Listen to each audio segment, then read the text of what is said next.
다리미 패밀리 드라마 줄거리를 예상해봅니다. 차태웅이 노예리의 호스피스로부터 연락을 받고 급히 미국으로 떠난 뒤 고봉이는 차태웅의 비밀을 알게 되었습니다. 차태웅은 노예리가 나와서 1991년 8월에 햇살 보육원에 맡겼었는데 보육원 원장의 성을 그대로 따서 이름이 붙여졌습니다. 차태웅은 2010년 1월에 햇살 보육원을 퇴소하고 거리를 방황하다가 잘 곳이 없어서 고봉이의 세탁소 세탁물 보관함에서 자다가 고봉이와 처음 만나게 되었습니다. 고봉이는 차태웅에게 따뜻한 밥과 미역국을 먹이면서 앞으로도 얼마든지 밥 먹고 싶으면 찾아오라고 했고 따뜻한 옷과 돈까지 챙겨서 보냈습니다. 차태웅은 보육원을 나오면서 자립정착금 500만 원을 받았지만 그 돈이 없으면 죽는다는 생각에 절대 쓸 수가 없어서 노숙을 한 것이었는데요. 그 후로 고봉이를 다시 찾아와 밥을 얻어먹은 값을 하겠다며 일을 시켜달라고 한 것 같습니다. 고봉이는 차태웅에게 세탁소 일을 맡기면서 옥탑방에 살게 된 것 같은데요. 남에게 신세지기 싫어하는 차태웅은 고봉이의 따스한 마음에 노가한 건물에 살기 시작했지만 주는 대로 받지만 않고 열심히 일하고 주식도 해서 세탁소 건물을 사들릴 정도가 된 것입니다. 하지만 고봉이는 이 사실을 모르고 있었고 차태웅이 떠난 뒤 옥탑방에서 유전자 검사지를 발견하고 지승돈을 찾아와 차태웅을 버린 매정한 부모가 노예리와 지승돈이냐며 화를 내었고 백지연도 남편의 비밀을 알고 배신감에 치를 떨었습니다. 고봉이는 노예리가 그냥 가짜 대학생도 아니고 술집에서 일하는 여자였고 자그마치 3년은 사기였을 것이라며 생각나는 족족 말해버렸고 노예리가 보육원에 차태웅을 버리게 내버려 둔 것은 지승돈의 탓이 더 크다고 말했고 백지연은 차태웅이 술집 여자의 아들이라는 것에 기가 막힐 뿐이었습니다. 지승돈은 자기도 아들이 있는 줄 몰랐고 노예리에게 사기 연애를 당한 것이라며 화를 냈고 고봉이는 차태웅이 얼마나 불쌍하게 살아왔는지 알기나 하냐며 지승돈과는 너무나 상반된 삶을 살고 있는 차태웅을 측은하게 여겼지만 서강주의 한마디에 모든 것이 바뀌어 버렸습니다. 차태웅이 지승돈을 찾아왔을 때 던진 서류를 기억하는 서강주는 차태웅이 결코 불쌍한 사람도 아니고 주변 사람들을 모두 속이며 살아왔다고 말해버렸는데요. 고봉이는 세탁소 건물주가 차태웅이란 것을 뒤늦게 알고 충격을 받았습니다. 차태웅이 청렴 세탁소를 사들였을 때보다도 집값이 껑충 올랐고 현재 수중에 굴리고 있는 주식만도 수십억일 거라는 얘기를 들은 고봉이와 식구들은 놀라움을 감출 수 없었고 차태웅이 가난해서 결혼 상대자로는 절대 생각하고 있지 않았던 이차림도 마음이 흔들리기 시작했습니다. 이차림은 차태웅이 지승그룹의 아들이라는 것도 알게 되었는데요. 서강주가 지승돈 몰래 영어학교에 다닌 사실이 발각되어 회사에서 쫓겨날 위기에 이르자 미소를 짓는 것을 보니 차태웅이 지승그룹을 물려받고 차태웅과 다시 사귀어볼 야망을 가진 것이 분명하였습니다. 백지연은 사기 연애를 한 주제에 수십 년간 연락이 없다가 아들의 존재를 밝힌 노예리에게 직접 전화를 걸어서 지승돈에게 찝적대지 말라고 경고를 하였는데 서강주가 갑자기 위기에 몰린 원인에는 노예리가 연관되어 있을 것입니다. 차태웅은 갑자기 짐을 싸서 나간 뒤로 뉴욕으로 가서 노예리를 만나 서강주를 회사에서 몰아낼 비책을 얻고 돌아온다고 되어 있는데요. 차태웅은 평소 사리분별이 정확한 사람인데 노예리를 만나서 엉뚱하게 서강주를 공격하려는 마음가짐이 되어 돌아온다는 것은 노예리가 차태웅에게 거짓말을 하여 차태웅의 마음에 분노를 일으킨 것이 분명합니다. 노예리를 만나고 돌아오는 차태웅의 표정은 엄마가 곧 죽을 상황에 놓여 슬픔에 잠긴 아들의 표정이 아니라 마치 승리를 예감하면서 벌써 축배를 들고 있는 전략가의 표정이었습니다. 노예리가 죽을 운명에 처해졌다면 노예리의 임종을 지켜본 후 돌아오는 것이 순서인 것 같은데 차태웅의 표정은 아주 여유로워 보입니다. 백지연의 집에서 일하고 있는 배혜자는 서강주 앞으로 온 우편물을 지승돈의 서재에 두는 실수를 하고 말았는데요. 그 우편물은 뉴욕 영화학교에서 보낸 것이었고 미국 영화 감독조합 회원증이 담겨 있었습니다. 서강주는 영화 감독이 되는 것이 꿈이었지만 지승돈의 회사 일에 참여하면서 꿈을 접은 것이었는데 누군가가 지승그룹의 고객 게시판에 서강주가 회사 돈으로 영화학교를 다녔다는 루머를 퍼뜨렸고 서강주에게 온 우편물을 직접 뜯어본 지승돈은 서강주를 결국 대기발령시키고 말았습니다. 지승도는 노엘이에게 한 번 사기를 당한 다음부터는 모든 사람들을 믿지 못하는 성격이 된 것으로 보이는데요. 서강주가 회사 돈으로 영화 학교를 다녔다는 이유 말고도 영화에 대한 지독한 거부감이 있는 게 아닐까 하는 생각이 듭니다. 노엘이와 연애를 하면서 영화도 많이 보러 다녔을 것이고 영화 속의 애틋한 연인들의 사랑이 자신의 일인 것처럼 여겨지는 순간이 많았다가 어느 날 갑자기 청천벽력 같은 사실을 알게 되면서 노엘이와 함께한 모든 순간이 치가 떨리게 싫어졌고 영화 얘기라면 끔찍해졌을 수도 있습니다. 하지만 운명의 장난인지 결혼한 백지연의 아들 서강주는 영화 감독이 꿈이었고 지승돈의 반대 때문에 영화관도 마음 놓고 가본 적이 없는 것으로 나옵니다. 이다림이 눈 수술을 하기 전에 차태웅과 셋이서 본 영화가 올해 처음 본 영화였다고 하니 지승돈의 집에서는 영화가 금기어나 다름없는 것으로 보여집니다. 서강주는 절대 회사 돈을 쓴 것이 아니고 영화에 대한 꿈도 버렸다고 말했지만 지승돈은 아무 말도 들리지가 않았고 서강주 입장에서는 지승돈의 친아들까지 나타난 상황이니 회사에서 쫓겨나는 것뿐만 아니라 아들의 자리에서도 밀려날지도 모른다는 불안감에 휩싸입니다. 노엘이는 지승돈의 아이를 가지고 버려졌다는 이유만으로 자신도 아기를 버리고 그 아이의 마음에 혹독하게 증오심을 키워놨다가 지승돈에게 복수할 요량으로 이제 와서 모든 걸 밝힌 것으로 보이는데요. 지승돈을 정말 사랑했다면 지승돈을 속인 자책감이 있어야 할 것이고 뒤늦게 뒤통수를 치기보다는 차태웅을 가졌을 때 이미 말을 했어야 한다고 봅니다. 물론 지승돈은 노엘이의 연락을 받지 않고 고봉이의 말대로 노엘이가 혼자 아이를 낳게 만들었을 수도 있지만 노엘이가 한 짓을 생각하면 노엘이의 아들이 갑자기 나타나서 내 핏줄이라고 해도 지승돈 입장에서는 차태웅이 이뻐 보이지 않을 것은 당연한 것입니다. 차태웅은 일단 아버지가 지승돈인 것은 알았지만 전후 사정 얘기도 없이 각자 살자는 차가운 말을 들어서 마음이 다친 상태이고 생전 처음 소식을 접한 엄마의 상황이 죽음을 앞에 두었다고 하니 노엘이가 어떤 사람인지는 모른 채 부랴부랴 뉴욕으로 달려갔을 것입니다. 호스피스의 한마디에 달려온 친아들 차태웅을 보는 노엘이의 마음은 감격의 도가니탕이었을 것이고 이런 아들을 위해서라면 못할 것이 없다고 생각하였을 것입니다. 노엘이는 지승돈에게 아들이 있다는 사실을 밝히면 지승돈이 차태웅을 데려갈 것이라는 상상을 했었겠지만 지승돈이 차태웅을 차갑게 대하였다는 것도 이미 알고 있었고 편법을 써서라도 지승그룹에 차태웅을 들여보내기로 마음을 먹었을 것입니다. 노엘이는 차태웅을 만나서 있는 말 없는 말 다 지어내면서 차태웅의 환심을 샀을 것이고 차태웅은 죽음을 앞둔 노엘이가 절대 거짓말을 할 사람이라 생각하지 않아서 과거에 지승돈이 노엘이에게 속아 넘어간 것처럼 차태웅도 보기 좋게 속고 말았을 것입니다. 노엘이는 차태웅에게 첫사랑 지승돈에게 버림을 받고 혼자 아기를 낳았지만 지승돈은 연락도 받으려 하지 않고 노엘이 자신은 너무도 가난하여 아이를 혼자 키울 수 없어서 보육원에 맡겼다고 거짓말하였을 것입니다. 가난이라면 누구보다도 절실히 느껴본 차태웅은 노엘이의 말이 가슴 깊이 와닿았고 언제 죽을지 모르는 연약한 모습을 하고 있으니 측은지심이 불타올랐을 것입니다.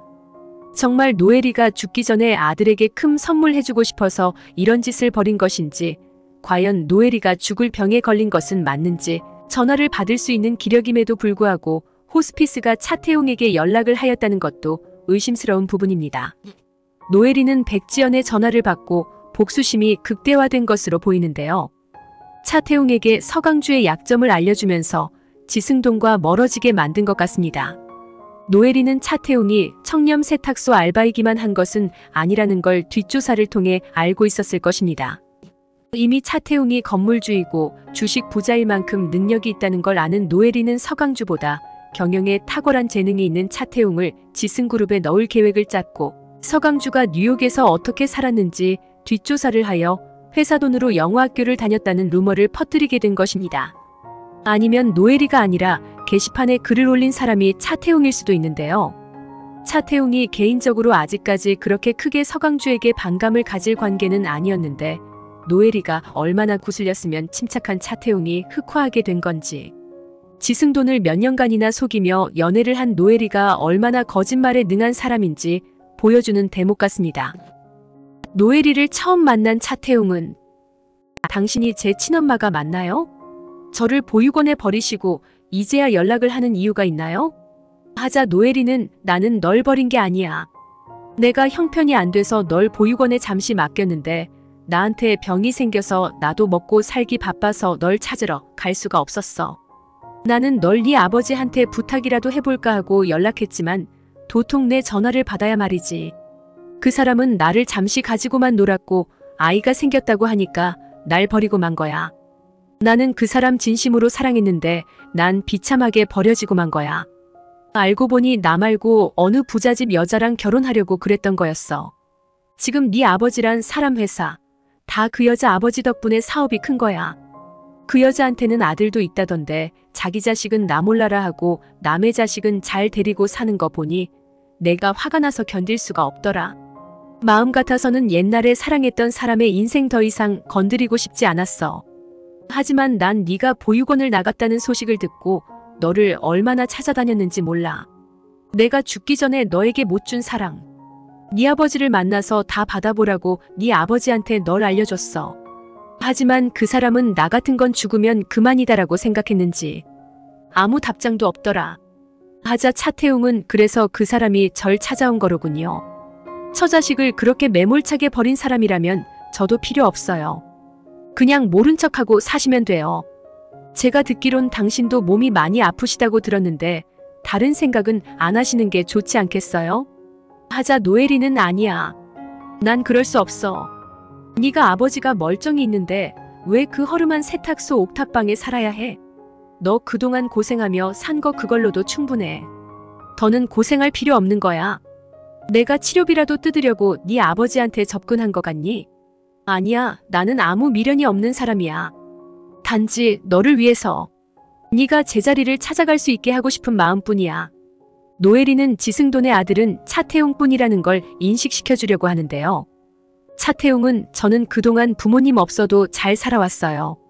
이유가 무엇이든 두 분 다 저를 잊어버리고 사셨고 덕분에 저도 부모님을 그다지 그리워하며 살지 않았어요.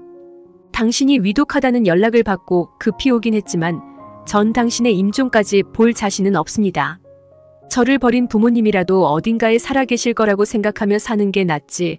아버지란 사람은 제가 싫다고 하고 처음 뵙는 어머니는 곧 돌아가신가 하고 두 분 다 저한테 이러는 건 너무 큰 상처예요. 하자 노엘이는 네 아버지가 널 외면한 것은 다 지금의 처자식 때문이겠지. 내가 알아보니까 지승돈 마누라 아버지가 사채업을 하다가 죽었다고 하더라. 사채업이라는 게 원래 깨끗한 일은 아니지 않니? 어딜 한 군데만 파도 구린 곳이 수두룩하게 나올 거야. 너와 내 인생을 엉망으로 만들고 혼자 잘 먹고 잘 사는 네 아버지 그냥 두고 죽기는 너무 억울하고 너한테 지은 죄값 받아야 한다고 생각해. 네 아버지 회사를 죽이든지 네가 갔든지 둘 중은 하나 이루어지는 거 보고 눈 감아야 내 속이 편할 것 같아. 너는 네 아버지 닮아서 사업 수완도 보통이 아닐 텐데. 나는 네가 지승그룹의 후계자가 되면 모든 거 잊고 떠날 수 있을 것 같아. 하자 차태웅은 정말 지승돈 회장이 당신을 버린 거 맞아요? 제가 이 세상에 태어날 걸 알고도 무시한 거 맞냐고요. 하자 노엘이는 내가 죽을 날 받아놓고 거짓말할 상황이니? 처음에는 그냥 무덤까지 비밀로 하고 죽어버리자 싶었지만 하루라도 진실을 알려주고 네가 제대로 된 인생 살기를 바래서 마음을 바꾼 거야. 난 정말 시간이 없어.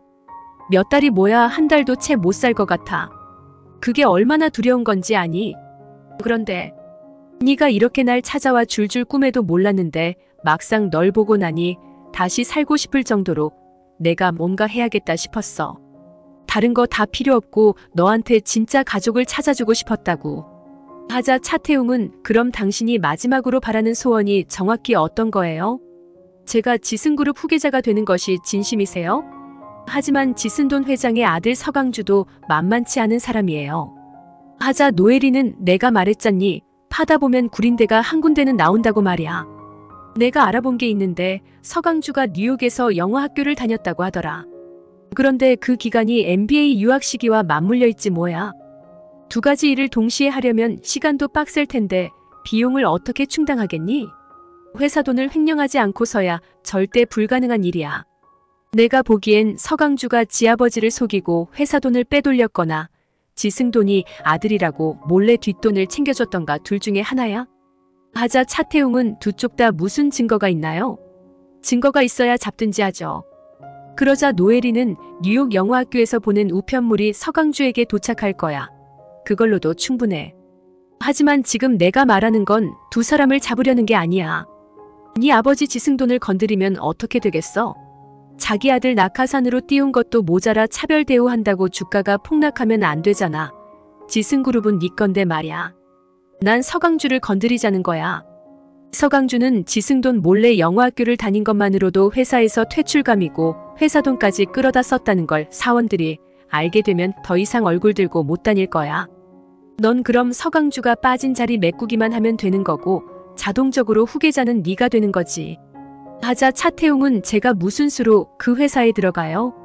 사원을 새로 뽑아도 신입사원을 상무에 앉힐 리도 없고 당신이 살아계시는 동안 제가 후계자가 되는 거 보실 수 있겠어요? 하자 노엘이는 1차로 서강주의 영화학교 루머를 퍼뜨리는 것이고 그것도 빨리 안 먹히면 정면 돌파를 해야 하지 않겠니? 네가 친자식이라는 거 세상에 다 알리는 수밖에. 차태웅은 두 번째 것은 제가 별로 원하는 일이 아니에요. 제가 관심을 두지 않아서 그렇지 마음만 먹으면 굳이 그런 방법 안 써도 회사 하나 제 손아귀에 넣을 방법은 많아요. 당신이 그렇게까지 지승돈 회장한테 한이 맺혀 있으시니 제가 조금은 풀어드리죠. 노엘이를 만나면서 차태웅은 마음이 혼란스럽지만 새로운 목표가 생겼습니다. 차태웅이 청렴 세탁소에 돌아오자 고봉이는 퉁명스럽게 대하는데요. 어딜 간다고 말도 안 하더니 어디 있다는 말도 없고 이렇게 불쑥 돌아오면 내가 언제나처럼 반갑게 맞아줄 거라 생각했니? 너 나한테 하고 싶은 말 없어? 하자 차태웅은 어머니 죄송해요. 제가 그때는 정신이 없었어요. 하자 고봉이는 왜 정신이 없었는데? 너 누굴 만나러 간 거야? 네 엄마 만나러 간 거야? 엄마는 평생 안 찾아볼 것처럼 하고 살더니 갑자기 엄마가 너 만나자고 연락이라도 온 거야? 내가 묻는 말을 듣지도 않고 떠나버릴 만큼 얼굴도 모르는 친엄마가 그렇게 좋았던 거야? 하고 묻자 차태웅은 아니에요. 제가 절 낳아주신 분 만나러 간 것은 사실이에요. 갑자기 위독하다고 연락이 와서요. 하자 고봉이는 노엘이가 아프다는 거야? 무슨 병인데? 너 그럼 어디 갔다 온 거니? 병원이야? 설마 장례식장은 아니지? 나랑 당장 가자. 빨리 말 좀 해봐. 하고 다그치자 차태웅은 절 낳아주신 분을 알고 계셨어요? 어떻게 해요? 하자 고봉이는 네 아버지 지승돈 회장이 내 친구고 널 낳은 여자도 내 친구였어. 너 떠나고 난 뒤에 네 방에 있는 유전자 검사지 보고 내가 열이 받아서 지승돈 회장인지 된장인지 만나서 한번 하고 왔다. 아무리 철딱선이 없기로써니 두 사람 다 어떻게 너한테 이럴 수 있는지 내가 참을 수가 있어야지. 너 그럼 네 엄마 만나서 뭐하고 왔어? 노엘이 죽었니 살았니? 하자 차태웅은 지금 뉴욕에서 투병 중이세요. 하자 고봉이는 그래도 양심은 있나 보네. 죽을 때 되니까 아들이 생각났다는 거야 뭐야? 그럼 네 엄마 옆에 있지 왜 왔어? 하자 차태웅은 제가 여길 떠나서 어딜 가요? 제 집은 청렴 세탁소인걸요. 하자 고봉이는 그래, 네 진짜 집은 청렴 세탁소지.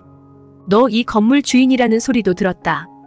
너 100억 부자인 거 왜 말 안 했니? 그거 알면 내가 뭐 우리 다림이 수술비 좀 빌려달랄까봐 숨긴 거니? 네가 안 도와줘도 내 힘으로 얼마든지 수술시켜줄 수 있었어. 나 지금 너무 서운해. 내가 돈 때문에 그러는 게 아니라 나는 널 진심으로 네가 내 아들이다 하고 생각하고 살았는데 너는 비밀이 왜 그렇게 많았니? 너 차림이랑도 뭐뭐 썸인지 뭔지 그러고 있었다며. 차림이도 지금 난리야. 너가 지를 속였다고 말이야. 하자 차태웅은 일부러 숨긴 게 아니에요. 살다 보니 어쩌다 그렇게 된 거예요. 하자 고봉이는 너 설마 우리 무림이 결혼식 때 똑같은 수표 3천만 원 넣었니? 그렇게 모르게 돈 주면서 무슨 생각한 거야? 그 돈 다시 돌려줄 거니까 가지고 가. 하자 차태웅은 어머니. 정말 죄송해요. 어머니께 받은 은혜를 보답할 다른 방법이 생각나지 않았어요.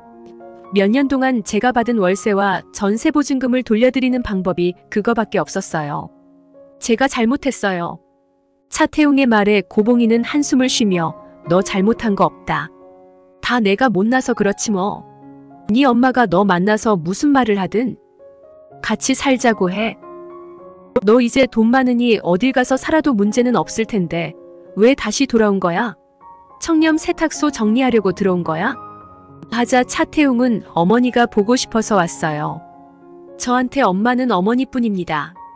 세탁소 사장님 고봉희 씨요. 저는 절대 여기를 떠나지 않아요. 차태웅은 고봉희 앞에서 눈물을 흘립니다. 이제 차태웅의 비밀을 모두 알게 된 고봉희가 여느 때처럼 편하게 대할 수 있을지 궁금해집니다.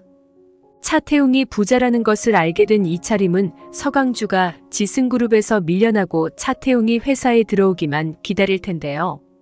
서강주는 지승돈에게 다시는 그러지 않겠다고 빌지만 지승돈의 굳게 닫힌 마음을 열 수 있을지 미지수입니다.